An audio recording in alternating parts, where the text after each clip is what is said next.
Bapa di dalam surga, biarlah lagu yang barusan kami nyanyikan bukan sekedar muncul dari bibir kami semata-mata, tetapi betul-betul muncul di dalam hati kami yang paling dalam. Karena hati kami sebenarnya akan hampa, hati kami dan hidup kami menjadi kering tanpa Tuhan hadir di dalamnya. Oleh sebab itu ya Tuhan, kami datang sekali lagi memohon belas kasihan Tuhan ketika kami akan merenungkan sebagian dari firman Tuhan. Firman yang sudah jarang dkhotbahkan, firman yang sudah jarang diajarkan di dalam banyak gereja.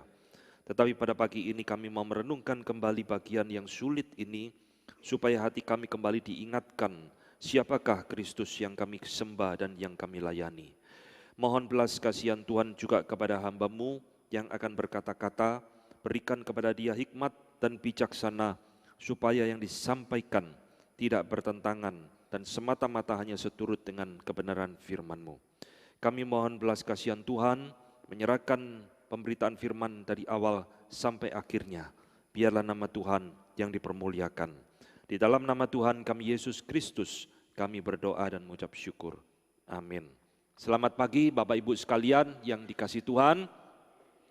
Bersyukur hari ini saya boleh berada di tengah-tengah saudara kembali, beribadah bersama, dan saya diberikan kesempatan untuk membagikan sebagian dari firman Tuhan.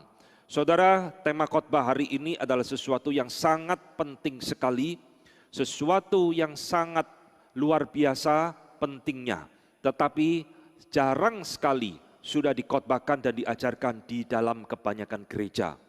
Banyak gereja sekarang sudah melupakan pengajaran-pengajaran yang penting, pilar-pilar di dalam iman Kristen, dan hanya mau mengkhotbahkan tema-tema yang praktis-praktis saja. Itulah sebabnya di dalam pelayanan saya selama lebih dari 20 tahun ini, saya menemukan banyak anak-anak Tuhan tidak mengerti fondasi kekristenan dengan kokoh. Digoncang sedikit oleh orang lain, oleh orang yang menyerang kekristenan, langsung kelimpungan, langsung kebingungan, dan tidak bisa menjawab. Maka tema hari ini, sungguhkah Allah pernah mati, menjadi tema yang bersifat apologetika, yaitu satu penjawaban iman kita, jawaban iman kita terhadap pertanyaan yang sering dilontarkan oleh orang-orang di luar kekristenan. Saudara, untuk itu mari saya mengajak saudara membaca Filipi pasal kedua. Kita membaca ayat yang kelima, mulai ayat yang kelima sampai ayat yang ke-11. Bagian ini bagian yang sangat indah dan penting luar biasa. Filipi 2 ayat kelima sampai ayat ke-11. Saya akan membacakan, saudara mengikuti di dalam hati. Hendaklah kamu dalam hidupmu bersama menaruh pikiran dan perasaan yang terdapat juga dalam Kristus Yesus, yang walaupun dalam rupa Allah tidak menganggap kesetaraan dengan Allah itu sebagai milik yang harus dipertahankan, melainkan telah mengosongkan dirinya sendiri dan mengambil rupa seorang hamba dan menjadi sama dengan manusia. Dan dalam keadaan sebagai manusia, ia telah merendahkan dirinya dan taat sampai mati, bahkan sampai mati di kayu salib. Itulah sebabnya Allah sangat meninggikan dia dan mengaruniakan kepadanya nama di atas segala nama, supaya dalam nama Yesus bertekuk lutut segala yang ada di langit dan yang ada di atas bumi dan yang di bawah bumi, dan segala lidah mengaku Yesus Kristus adalah Tuhan, bagi kemuliaan Allah Bapa. Saudara yang dikasihi oleh Tuhan, kira-kira 100 tahun yang lalu, seorang filsuf Jerman yang bernama Friedrich Nietzsche mencetuskan satu pemahaman filsafat yang dikenal dengan istilah God is dead, Allah sudah mati. Apakah Friedrich Nietzsche betul-betul percaya Allah sudah mati? Saudara, pengertian Friedrich Nietzsche di dalam pengajarannya filsafat God is dead itu sama sekali tidak menjawab apa yang akan kita khotbahkan pada pagi ini.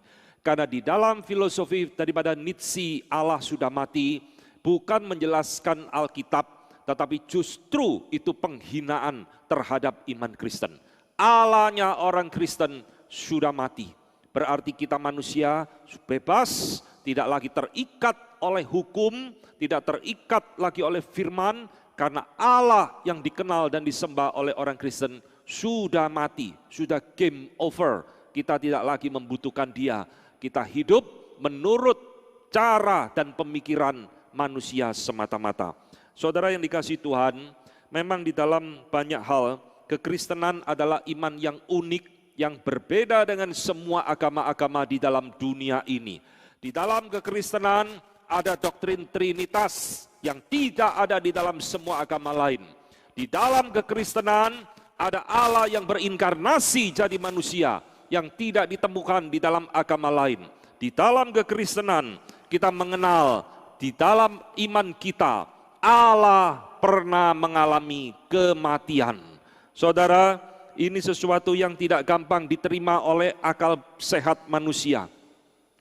Agama-agama di dalam dunia selalu mempertanyakan dan menyerang, mengapa Allah di dalam iman Kristen dikatakan pernah mengalami kematian?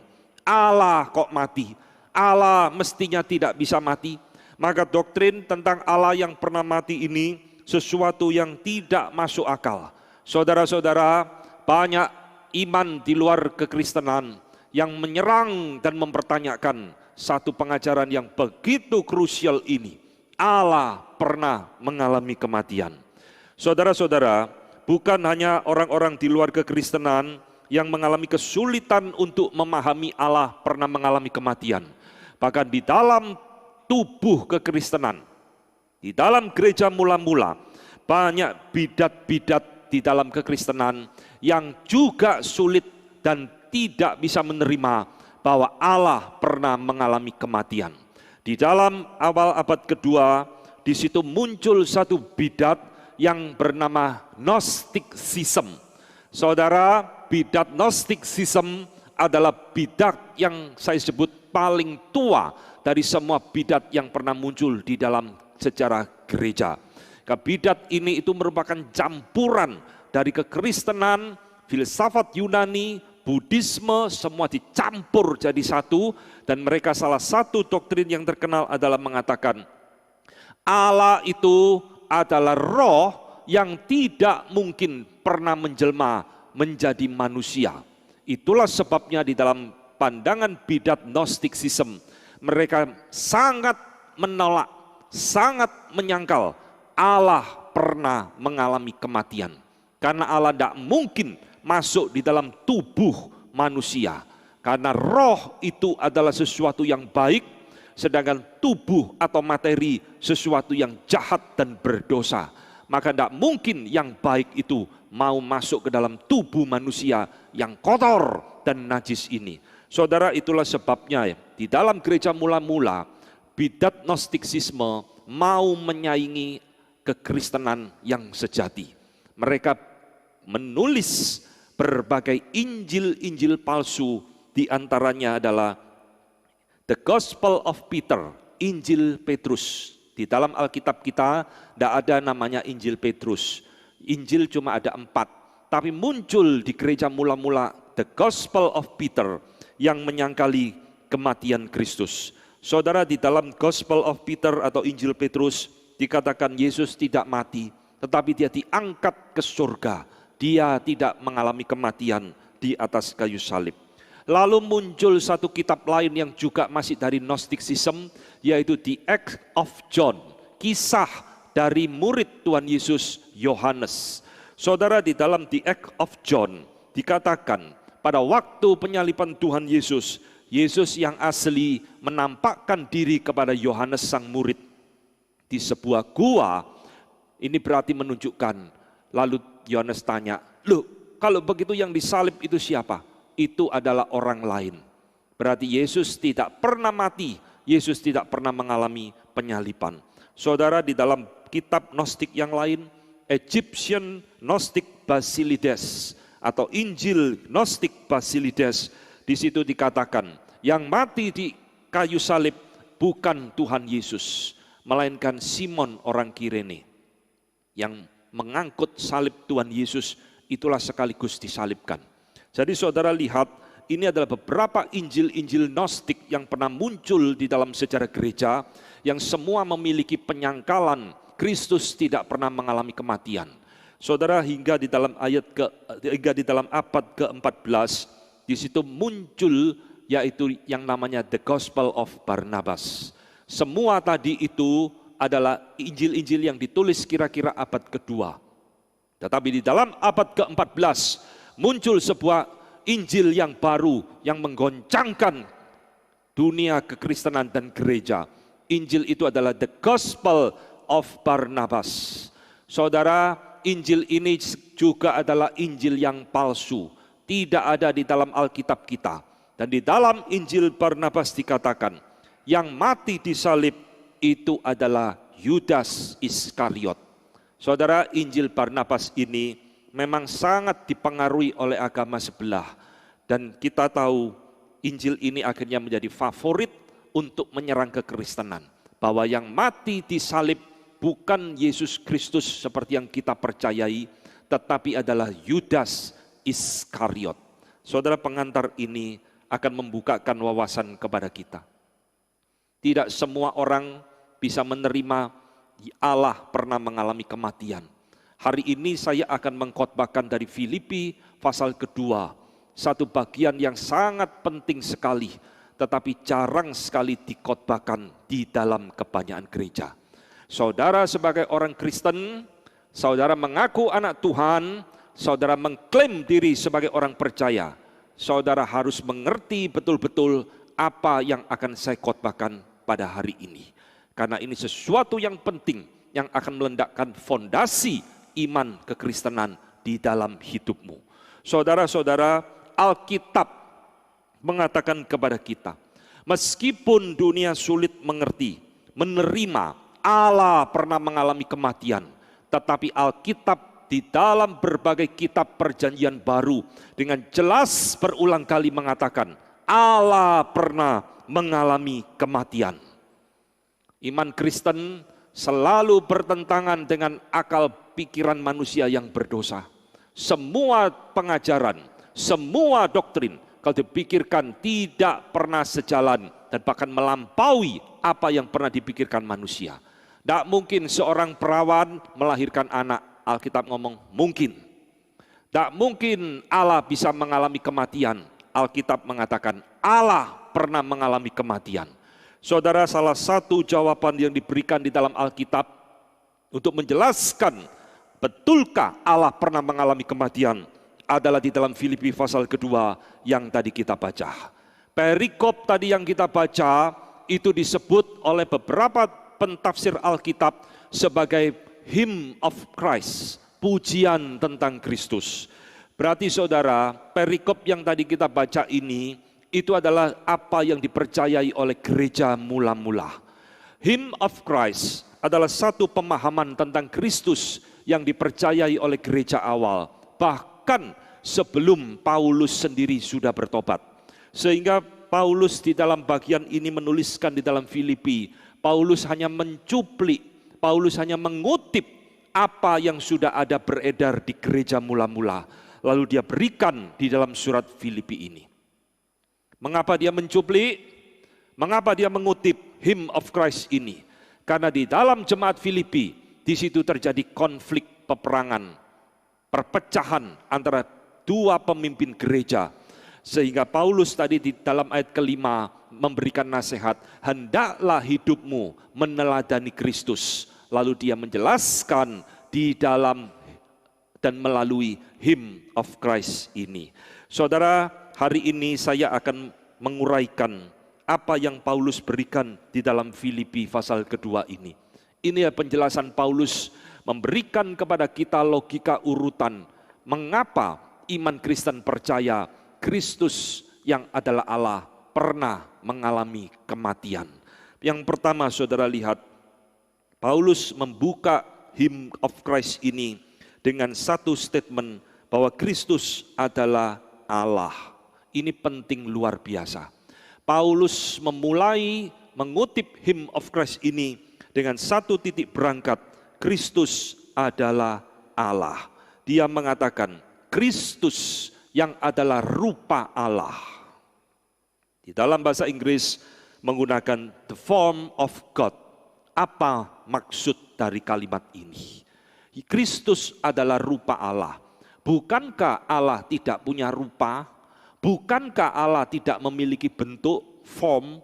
Lalu apa artinya Paulus mengatakan Kristus adalah rupa Allah itu sendiri?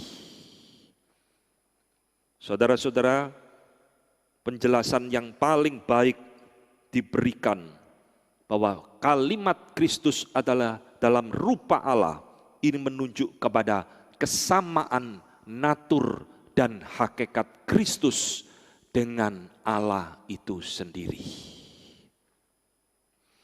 Ini jawabannya. Ketika Paulus mengatakan Kristus yang adalah dalam rupa Allah, Paulus sedang mengatakan Kristus itu memiliki hakikat, memiliki natur yang sama dengan Allah itu sendiri. Di gereja ini banyak keluarga-keluarga punya anak, bukan? Kadang-kadang kita tidak saling mengenal satu keluarga dengan keluarga yang lain. Ini anaknya siapa, khususnya guru-guru sekolah minggu. Apalagi kalau ada jemaat baru datang bawa keluarga anak-anak. Saudara lihat anaknya, saudara akan tahu siapa bapaknya. Kira-kira begitu. Wah, ini dableknya anaknya, persis dulu bapaknya.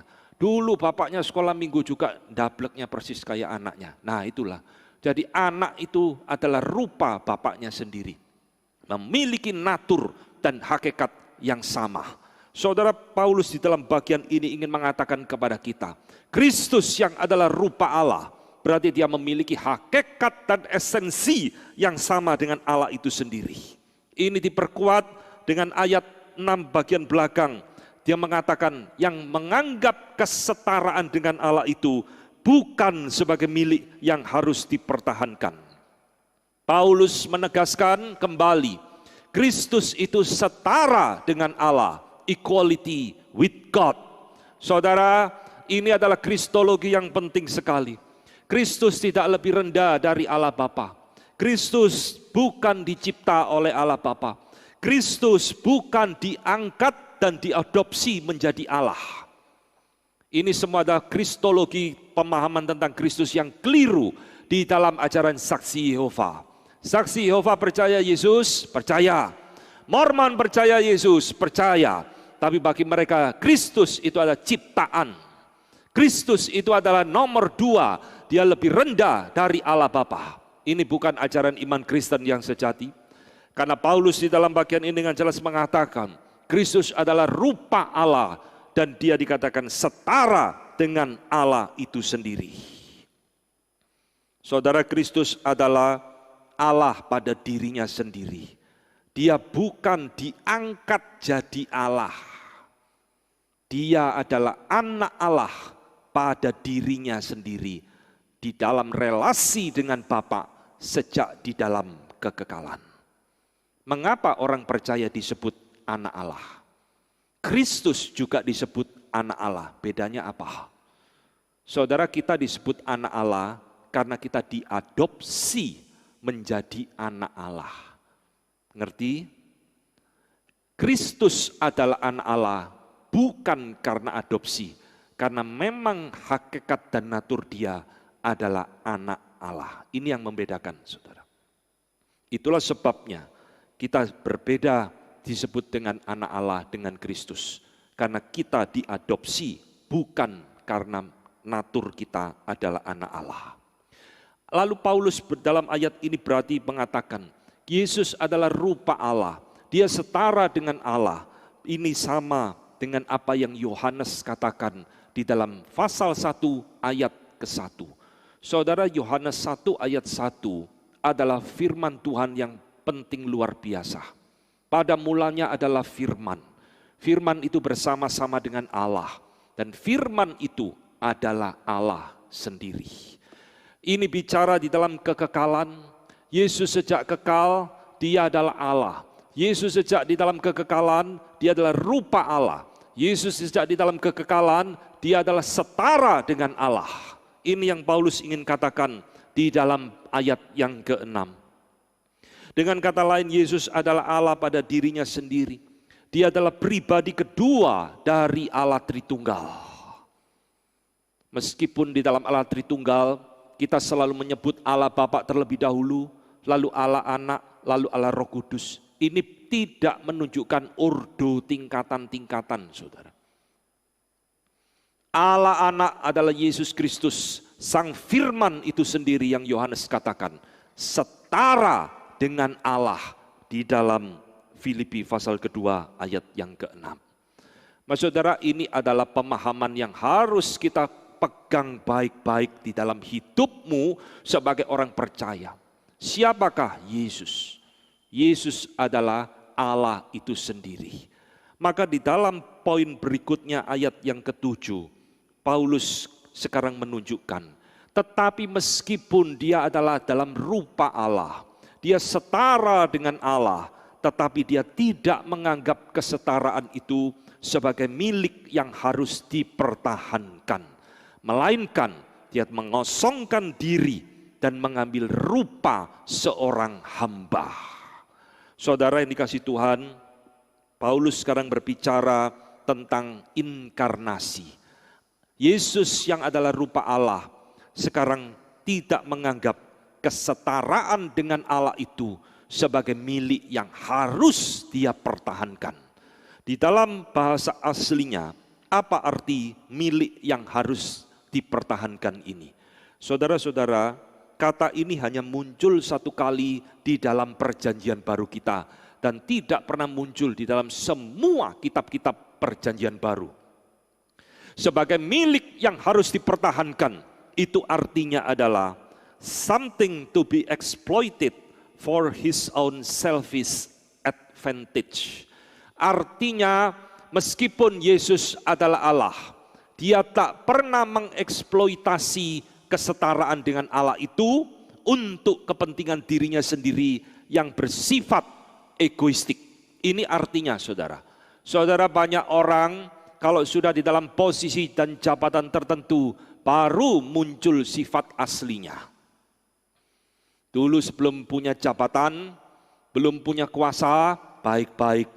Setelah punya jabatan dan kuasa, mulai muncul natur sifat aslinya. Mulai korupsi, mulai menindas, mulai berbuat banyak kejahatan. Memakai jabatan dan kuasa untuk mendatangkan keuntungan bagi dirinya sendiri. Ini yang dimaksudkan oleh Paulus. Kristus tidak seperti itu.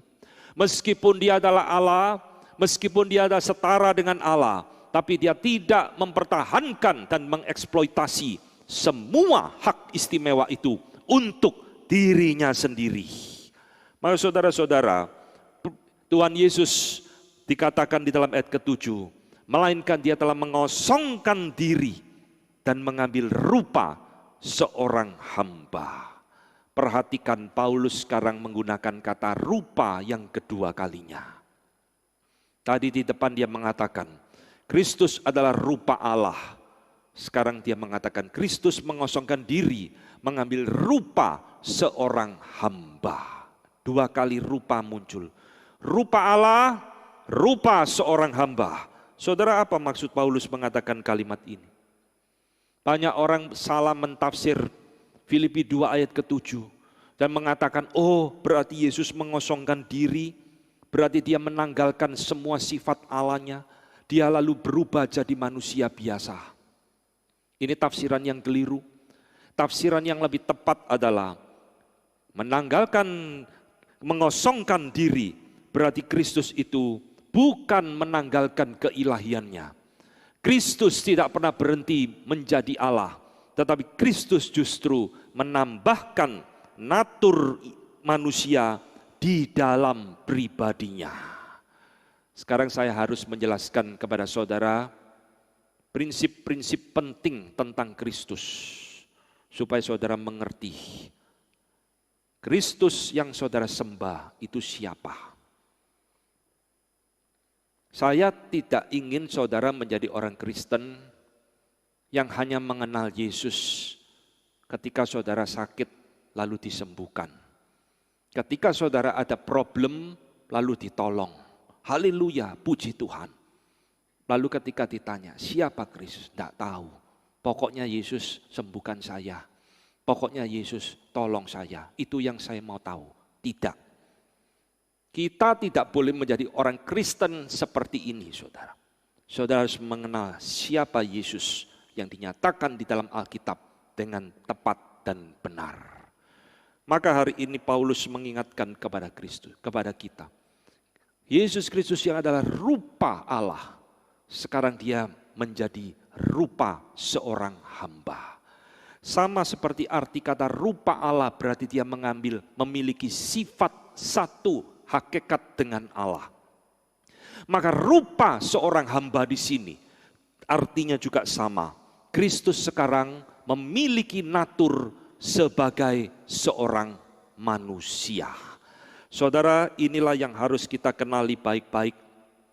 Banyak orang bingung tentang Kristus, siapa Kristus.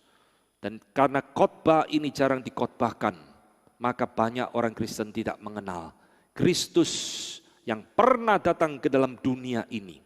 Dia adalah pribadi Allah yang memiliki dua natur di dalam dirinya. Kristus adalah rupa Allah 100%. Tidak berkurang sedikit pun.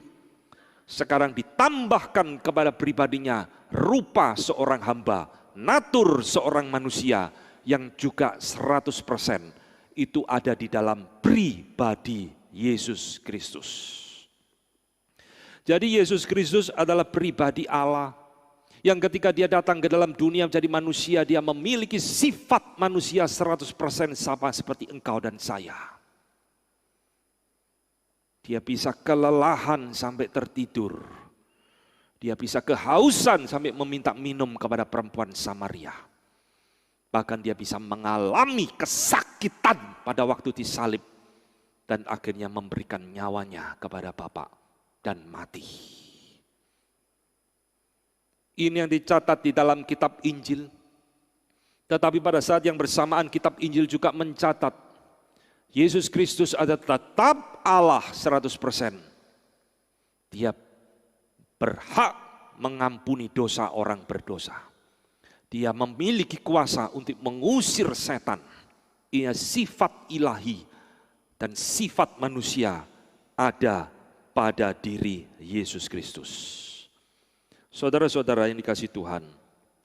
Jadi Tuhan Yesus itu pada waktu dia berinkarnasi menjadi manusia, mengambil rupa sebagai seorang hamba, dia tidak kehilangan sifat ilahinya sama sekali. Tetapi sifat ilahi itu ditutupi sementara oleh kedagingan tubuh, sehingga kadang-kadang tidak nampak. Itulah sebabnya John Calvin, Bapak Reformator, mengatakan di dalam tafsirannya, sungguh benar bahwa Kristus tidak mungkin menanggalkan keilahiannya, tetapi dia tetap menjaga itu dan menyembunyikan sesaat waktu di balik segala kelemahan tubuh dan daging, sehingga tidak bisa terlihat oleh manusia.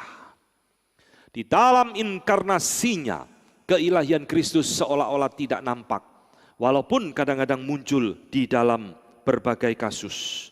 Jadi saudara sekalian, siapakah Kristus yang pernah datang ke dalam dunia ini, yang menjadi rupa seorang hamba? Dia adalah Allah 100%, sekaligus dia adalah manusia 100%. Ini saudara harus tahu, siapa Yesus Kristus itu. Banyak di dalam jemaat mula-mula, gereja mula-mula, mereka di dalam kebingungan mengenal Yesus Kristus. Ada yang mengatakan Yesus cuma Allah 100%. Sebagian gereja mengatakan Yesus cuma manusia 100%. Dua-duanya salah. Di dalam Alkitab, Yesus adalah Allah 100%, sekaligus manusia 100% di dalam satu pribadinya. Saudara, ini ada satu hal yang akhirnya dicetuskan di dalam konsili Kalsedon 450, dirumuskan di dalam konsili itu. Kristus adalah Allah yang berinkarnasi jadi manusia, dan di dalam pribadinya sekarang ditambahkan natur sebagai manusia 100%. Hanya bedanya dengan kita, dia tidak berbuat dosa. Dia bisa memiliki semua pencobaan yang kita alami, Yesus alami. Segala kelemahan fisik yang kita miliki, Yesus alami. Hanya dia tidak berbuat dosa. Itu yang dicatat Ibrani 4 ayat ke-15. Saudara yang dikasihi Tuhan, Lalu apa konsekuensi daripada Kristus sekarang memiliki dua natur, 100% Allah dan 100% manusia? Dua natur ini di dalam diri pribadi Kristus tidak boleh dipisahkan. Saudara tidak boleh berdoa, oh saya mau berdoa kepada Kristus yang natur ilahinya saja.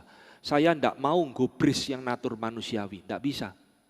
Saudara juga tidak bisa ngomong saya hanya mau puji Yesus di dalam natur ilahinya tok. Yang natur manusiawinya tidak usah kita puji, tidak bisa. Karena dua natur ini tidak bisa dipisahkan. Ini ada di dalam satu pribadi Yesus Kristus. Namun kedua natur ini juga tidak bercampur seperti kopi, ada susu, lalu saudara campur udah jadi kopi susu. Lalu Kristus, natur ilahi dan natur manusianya nyampur di dalam pribadi, tidak. Dua natur ini tetap bisa dibedakan. Kristus yang ilahi dan Kristus yang manusiawi tetap harus bisa dibedakan. Saudara-saudara, inilah Kristus yang menyatakan diri di dalam Alkitab. Dua natur ini tidak terpisah, dua natur ini juga tidak tercampur, tetapi dua natur ini tetap hadir bersama-sama berbarengan di dalam pribadi Yesus Kristus yang mati tersalib bagi kita. Sampai kapan dua natur ini ada? Sampai selama-lamanya. Ketika Yesus kembali ke surga, dia bukan kembali dengan roh melayang-layang, tapi dia bawa tubuh manusianya kembali ke surga. Setelah dia bangkit, dia katakan kepada Thomas, ini tanganku bekas luka, cucukkan jarimu ke bekas lambung. Itu ada tubuh yang sama, yang selama 30 tahun Yesus pakai di dalam dunia, sekarang dibawa kembali kepada kekekalan. Maka besok orang percaya, anak-anak Tuhan yang sudah dipanggil Tuhan kembali ke surga, dia akan bertemu dengan Yesus di dalam tubuh kemuliaan yang pernah dia pakai di dalam dunia ini. Saudara yang dikasihi Tuhan, inilah yang dikatakan di dalam Filipi. Paulus menjelaskan di dalam bagian ini, inilah sebabnya ada kemungkinan dan sudah terjadi Allah pernah mengalami kematian. Kok bisa? Karena Allah telah berinkarnasi menjadi manusia sama seperti kita. Dia akhirnya mengalami kematian. Ini persis dengan Yohanes 1 ayat 14 yang mengatakan, Firman itu telah menjadi manusia dan diam di antara kita. Saudara, Alkitab konsisten mengajarkan, anak Allah, Sang Firman itu pernah datang ke dalam dunia dan menjadi manusia di tengah-tengah kita, bahkan mati di dalam kehidupannya. Saudara yang dikasihi Tuhan, banyak orang sekarang menyerang kekristenan dengan satu serangan.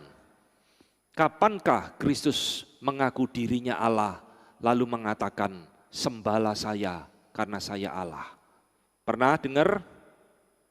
Saudara kalau sering melihat YouTube, saudara kalau sering memberitakan Injil, saudara kalau sering berdebat dengan orang di luar kekristenan, kemungkinan saudara akan diserang dengan pertanyaan ini. Coba tunjukkan di dalam Alkitabmu, kapan Yesus ngomong, aku adalah Allah, sembahlah saya. Ada di dalam Alkitab? Tidak ada. Saudara mulai goncang imanmu. Oh ya, tidak ada ya. Wah, Alkitab tidak pernah ngomong Yesus adalah Allah, sembahlah saya. Berarti selama ini saya keliru menyembah dia sebagai Allah. Saudara kalau digoncang orang, jangan cepat-cepat goncang. Goncang dia balik. Di dalam Alkitab, Yesus juga tidak pernah ngomong, saya bukan Allah, jangan sembah saya. Juga tidak ada. Tetapi hari ini saya mau tunjukkan kepada saudara. Yesus Kristus berulang kali mengklaim dirinya. Dia adalah Yehova sendiri. Dari mana? Dari Injil Yohanes. Di dalam Injil Yohanes ada 7 perkataan, 7 saying of I am. 7 perkataan I am. Aku adalah. Aku adalah gembala yang baik. Aku adalah terang dunia. Aku adalah pintu. Aku adalah pokok anggur. Aku adalah jalan kebenaran dan hidup dan sebagainya. Ada 7 perkataan I am, I am. Saudara, kenapa Tuhan Yesus mengklaim diri dengan kalimat I am? Karena nama I am ini, itu adalah nama Allah kita. Ketika Musa di dalam Keluaran 3 ayat 14, diutus oleh Tuhan kembali ke Mesir bawa umatku pulang. Musa tanya kepada Tuhan, Tuhan, nanti kalau bangsa Israel tanya kepada saya, siapa nama Allah yang mengutusmu membawa kami keluar dari Mesir? Aku mesti jawab apa Tuhan? Ini pertanyaan penting, saudara. Hari itu kalau Musa tidak tanya kepada Tuhan, Tuhan mungkin juga tidak menyatakan namanya kepada kita. Tuhan berkata kepada Musa, jawablah, I am who I am. Itulah Yahweh. Yahweh artinya, I am who I am. Aku adalah aku. Dan Tuhan Yesus di dalam Injil Yohanes mengulang kembali 7 perkataan I am, I am, I am, I am. Berarti dia menyetarakan diri dengan Yehova itu sendiri. Belakangan ini, kalau saudara mengikuti di YouTube, rame ada pendeta mengatakan, Yesus Kristus bukan Yahweh, Yesus Kristus bukan Allah, Yesus Kristus bukan Yehova. Dia tidak mengerti firman Tuhan. Dan Tuhan Yesus berulang kali mengklaim dirinya, I am, akulah Yehova itu sendiri. Jadi siapa yang ngomong, Yesus tidak pernah mengklaim diri akulah Allah, tidak ada. Di dalam Alkitab begitu banyak Tuhan Yesus mengklaim diri sebagai Allah. Saudara-saudara yang dikasihi Tuhan, hari ini kau harus mengerti. Iman Kristen adalah iman yang berdiri di atas firman Tuhan. Jangan jadi orang Kristen yang gampang digoncang imanmu oleh pertanyaan-pertanyaan seperti itu. Sekarang saudara harus bisa menjawab ya. Kalau ditanya orang, mana di dalam Alkitab Yesus ngomong aku adalah Allah, sembahlah aku. Saudara harus bisa jawab. Saudara yang dikasihi Tuhan, inilah yang Paulus katakan di dalam ayat ke-7. Yesus Kristus mengosongkan diri, mengambil rupa sebagai seorang hamba. Bahkan dia taat dan mati di atas kayu salib. Ini ayat yang ke-8. Sekarang Paulus menjawab pertanyaan tema khotbah kita hari ini. Betulkah Allah pernah mengalami kematian? Betul, kata Paulus. Kok bisa? Padahal Allah mestinya tidak bisa mati. Karena Allah pernah datang ke dalam dunia. Dia mengambil rupa sebagai seorang manusia. Sehingga itu memungkinkan dia mengalami kematian seperti kita. Dan di dalam keadaannya sebagai manusia, ia telah merendahkan dirinya dan taat sampai mati, bahkan sampai mati di kayu salib. Ini jawabannya. Jadi saudara sekalian, Paulus tidak langsung mengatakan Yesus pernah mati lalu selesai. Tidak. Dia memberikan logika, dia memberikan ordo, urut-urutan. Mengapa iman Kristen percaya Allah bisa mengalami kematian? Sebab dia pernah datang ke dalam dunia menjadi manusia dan di dalam keadaannya sebagai manusia dia mati di atas kayu salib. Pertanyaan yang lebih penting bagi kita yang sering kali kita sudah lupakan. Mengapa Kristus harus jadi manusia dan mengapa Kristus harus mengalami kematian? Ini pertanyaan yang tidak kalah penting dengan tema kita hari ini. Saudara-saudara, Kristus harus jadi manusia karena dia adalah pengantara antara kita dengan Allah. Kalau seorang pengantara apapun, dia harus memiliki 2 keterampilan. Tadi di dalam kebaktian pertama saya mengatakan, kalau ada orang dari Tiongkok datang ngomong kepada saya bahasa Indonesia, dia bahasa Mandarin, tidak nyambung. Saya butuh Pak Satrio, karena dia memiliki 2 kemampuan. Bahasa Indonesia dan bahasa Mandarin, baru komunikasi tercipta. Kristus juga sama. Karena dia adalah pengantara mediator antara kita dengan Allah. Maka dia harus memiliki sifat Allah sekaligus sifat manusia di dalam dirinya. Sifat ilahinya mewakili Allah.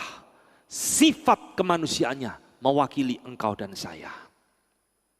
Ini sesuatu yang tidak bisa dibantahkan. Maka Kristus harus memiliki dua natur di dalam dirinya, di dalam fungsi sebagai juru selamat atau Mesias. Supaya engkau dan saya kembali bisa berelasi dengan Allah. Lalu mengapakah Kristus di dalam kemanusiaannya harus mengalami kematian? Kenapa tidak cukup dia memiliki dua natur terus dia tidak usah mati? Dia harus mengalami kematian. Karena Ibrani 9 mengatakan, tanpa penumpahan darah tidak ada pengampunan dosa. Saudara, kematian Kristus bukan terjadi mendadak. Kematian Kristus adalah bayang-bayang perjanjian lama kita. Sebelum Yesus datang ke dalam dunia, perjanjian lama sudah memberikan kepada kita satu gambaran. Domba disembelih, domba dikorbankan. Itu adalah simbol kematian Kristus di dalam perjanjian baru. Itulah sebabnya ketika Tuhan Yesus datang ke sungai Yordan untuk dibaptis oleh Yohanes, Yohanes melihat Tuhan Yesus dan berkata, inilah anak domba Allah yang disembelih bagi dosa seluruh dunia. Domba di dalam perjanjian lama hanya bayang-bayang. Kristus yang mati adalah penggenapannya. Saudara sekalian, kalau Kristus tidak pernah mengalami kematian, maka tidak pernah terjadi apa yang disebut dengan penebusan dosa bagi engkau dan saya. Kita menjadi musuh Allah, kita menjadi seteru Allah, dan kita tetap akan mengalami hukuman kekal di dalam neraka. Itulah sebabnya Kristus harus mati di atas kayu salib. Maka poin keempat, Paulus mengatakan di dalam ayat ke-9 sampai ke-11, itulah sebabnya Allah sangat meninggikan dia dan memberikan nama di atas segala nama. Saudara-saudara, karena Kristus mau taat kepada Bapa, dia mau rela mengosongkan diri menjadi seorang hamba dan mati di atas kayu salib. Maka dikatakan Bapa meninggikan dia, memberikan nama di atas segala nama. Dan suatu saat semua bangsa di muka bumi, believers or not, orang percaya atau bukan orang percaya, suatu saat akan tunduk mengaku Yesus adalah Tuhan di dalam mulut mereka. Hari ini orang yang menghina Yesus Kristus masih bisa tertawa-tawa. Nanti pada waktunya mereka harus tunduk menyembah dan mengaku Yesus adalah Tuhan. Saudara, kenapakah Allah meninggikan Yesus Kristus? Sebab kematian Yesus Kristus berbeda dengan kematian manusia. Hari ini saya akan mengajarkan kepada saudara sekalian di dalam poin ini. Bukan saja kita membahas mengapakah Allah harus mati, tetapi kematian Kristus adalah kematian yang unik, yang berbeda dengan kematian manusia pada umumnya. Suatu saat, suka atau tidak suka, di dalam waktu Tuhan, semua kita, termasuk saya, akan mengalami kematian. Tak ada orang bisa lari, tak ada orang bisa menghindar. Karena upah dosa adalah maut. Firman Tuhan berkata seperti itu. Lalu kenapa Kristus mati? Kristus mati apa bedanya dengan kita? Kematian Kristus berbeda dengan semua kematian manusia. Saudara, di dalam dunia, di dalam sejarah, banyak pahlawan-pahlawan penting yang memperjuangkan kemerdekaan bagi bangsa mereka masing-masing. Sampai mengorbankan nyawa, mati. Tetapi kematian mereka tidak bisa sebanding dengan kematian Yesus Kristus. Hari ini saya akan menjelaskan beberapa poin penting tentang apa makna kematian Kristus bagi kita. Pertama, kematian Kristus bagi kita adalah suatu korban, sacrifice. Saudara-saudara, jangan take it for granted. Oh, saya sudah tahu Yesus mati sejak sekolah minggu. Tapi pernahkah engkau memikirkan bahwa kematiannya adalah kematian yang bersifat sacrifice? Dia mengorbankan dirinya bagi kita. Ini bukan satu kewajiban Yesus mati. Ini bukan satu keharusan dia harus mati. Tetapi dia mengorbankan diri dan nyawanya dengan sengaja. Yohanes 10 ayat 11 mengatakan, akulah gembala yang baik. Gembala yang baik memberikan nyawanya bagi domba-dombanya. Di dalam semua agama dunia, dengarkan baik-baik. Tak ada Allah yang mau berkorban untuk umatnya, kecuali di dalam kekristenan. Hanya di dalam iman Kristen, Allah mau mengorbankan dirinya, mati untuk domba-dombanya, engkau dan saya. Kristus tak harus mati, dia tidak berdosa kok. Kenapa orang tidak berdosa harus mati? Dia tidak harus mengalami, tapi dia dengan sengaja memberikan dirinya sebagai korban bagi kita. Kedua, apa istimewa kematian Kristus? Kematian Kristus adalah kematian yang bersifat substitutionary, menggantikan. Saudara, Yesus tidak harus mati.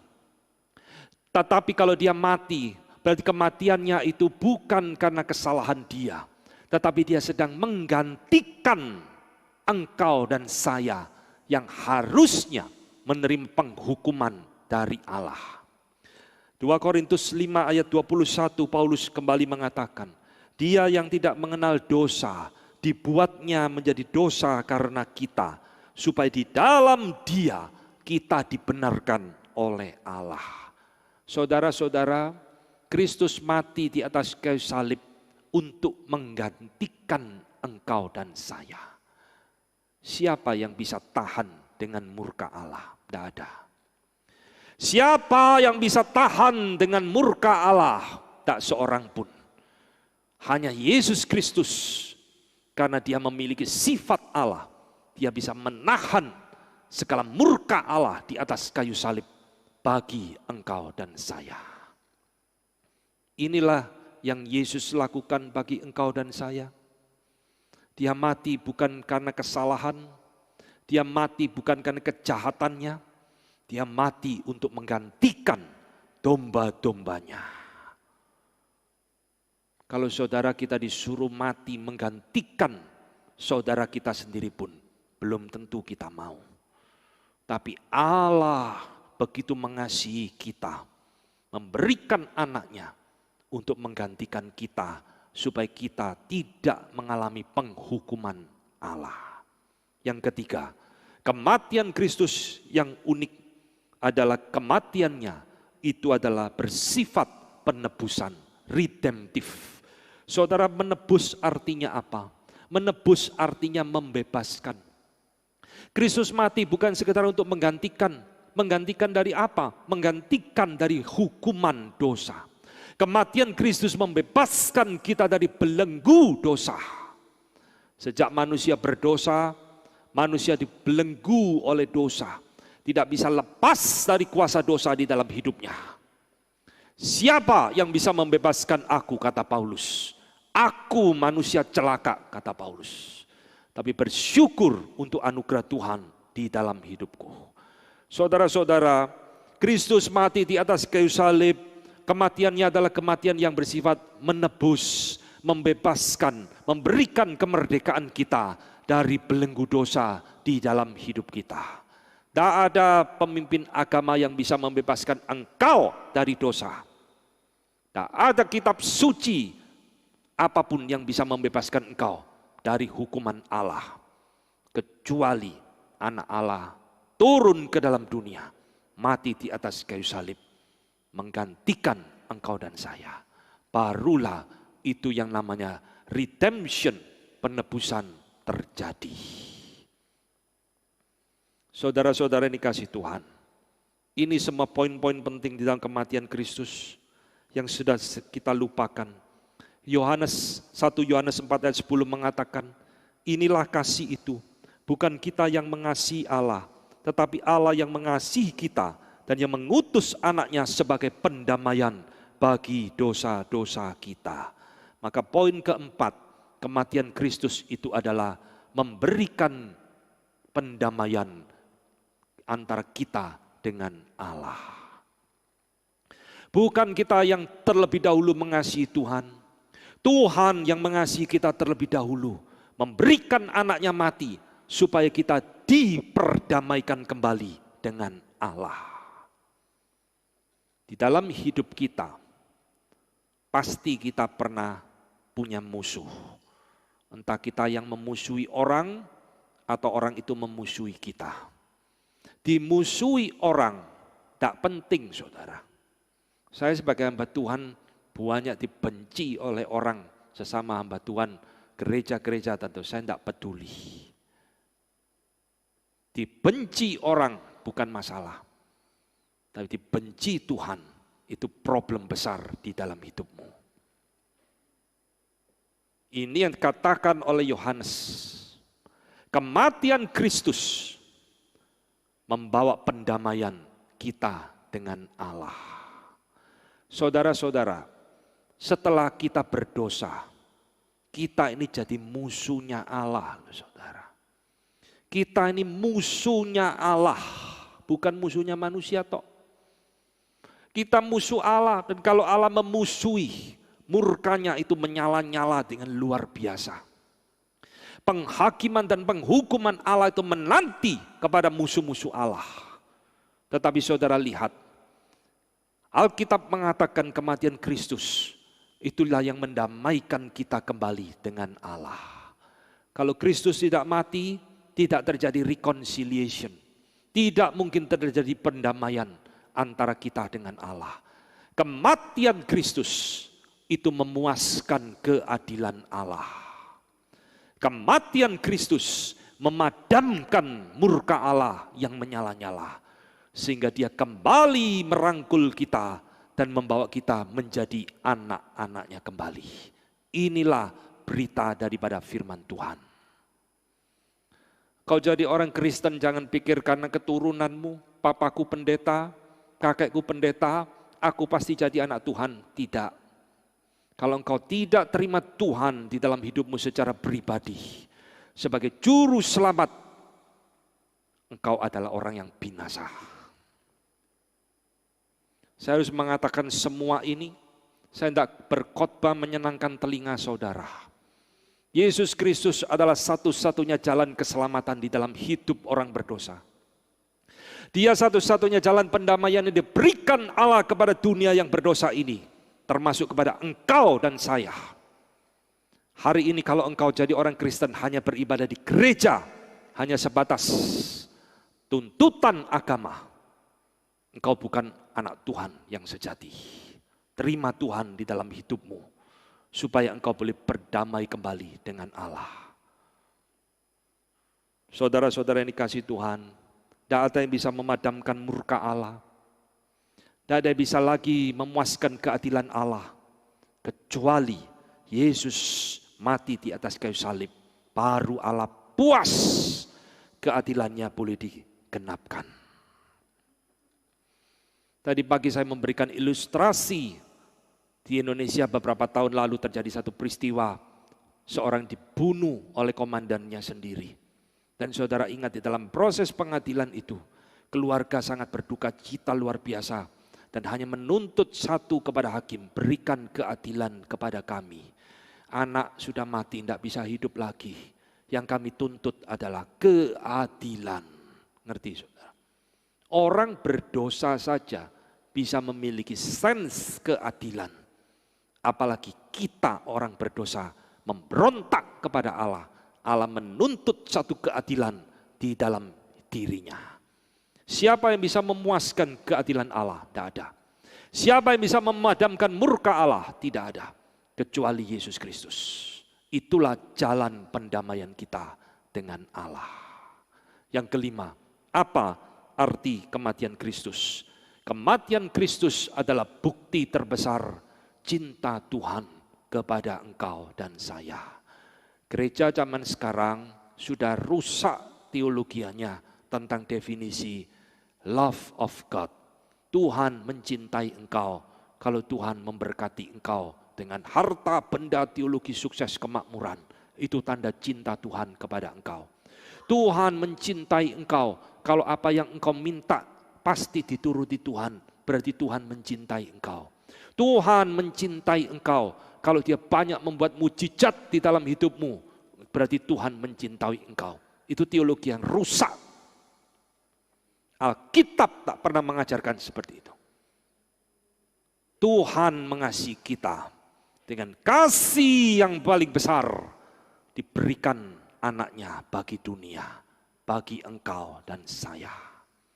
Inilah the greatest love of God yang Tuhan pernah nyatakan di dalam hidup setiap manusia yang berdosa. Bukan kekayaan, bukan mujizat, bukan doa minta apapun dituruti Tuhan. Itu teologi yang sudah merusak banyak iman anak-anak Tuhan. Saudara-saudara, hari ini kau harus mengerti betul-betul apa yang kita khotbahkan pada pagi ini. Hatimu harus kembali kepada Kristus yang benar. Hidupmu harus kau persembahkan kepada Kristus yang telah mati bagi engkau. Hari ini saya tidak mau hanya berkhotbah tentang Kristus yang sudah mati, tapi saya ingin menantang saudara pada pagi hari ini. Maukah engkau mempersembahkan hidupmu bagi Kristus yang sudah mati bagi engkau? Ini pertanyaan yang penting yang harus saudara renungkan. Untuk apa engkau hidup di dalam dunia? Jikalau engkau hidup di dalam kebinasaan. Untuk apa engkau punya umur yang panjang, tapi engkau tak melakukan apa-apa untuk Tuhanmu? Saudara, hari ini saya ingin engkau merenung baik-baik.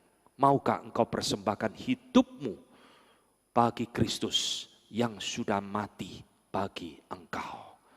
Biarlah firman Tuhan hari ini kembali boleh menghangatkan jiwamu, membawa engkau kembali kepada berita Injil yang sejati. Amin. Mari kita tunduk kepala, kita berdoa.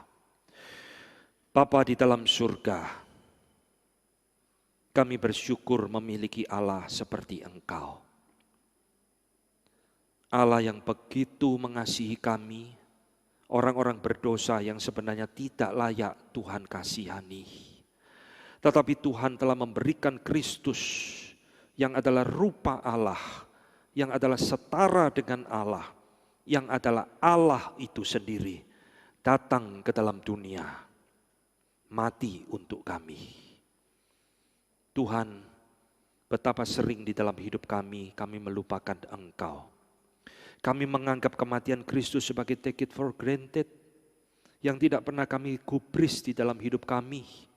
Tetapi biarlah pagi ini Tuhan menegur kami, mengingatkan kami, menarik jiwa kami kembali, supaya kami mempersembahkan hidup kami yang hanya satu kali ini untuk Tuhan.